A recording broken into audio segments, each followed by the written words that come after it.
L'audience a duré 3 heures, sans public et en l'absence du prévenu. Le visage grave, la famille de Patricia Bouchon encaisse le coup. Elle a du mal à accepter la demande de non-lieu de l'avocat général. On est surpris, quoi. On ne s'attend pas à ça, étant donné les mises en examen répétées, les appels de demande de remise en liberté rejetés. Rien n'est logique dans tout ça, quoi. C'est pas possible qu'après un travail aussi intense, on se retrouve à ce que tout s'arrête du jour au lendemain comme ça. C'est pas possible. Ça doit être débattu en public et principalement pour la victime. Donc vous gardez espoir qu'il y ait un procès, quand même? Bien sûr, on est même plutôt confiant.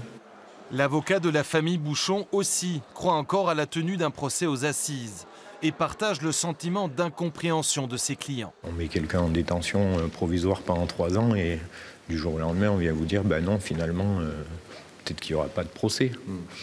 C'est une position incompréhensible pour nous, alors que voilà, la position contraire a été soutenue pendant toute l'instruction par les différents magistrats qui sont intervenus dans ce dossier. L'avocat général s'est donc rangé aux arguments de la défense. Ce matin, devant les juges de la Chambre de l'instruction, les avocats de Laurent Desjean ont réaffirmé que le dossier est vide. Pas de traces ADN, pas d'aveu, pas de preuves tangibles. Pour maître Guy Debuisson, le non-lieu s'impose. C'est un dossier de suspicion gendarmesque, allais-je dire. Il fallait un coupable jusqu'à présent, bon, ça a été Desjean.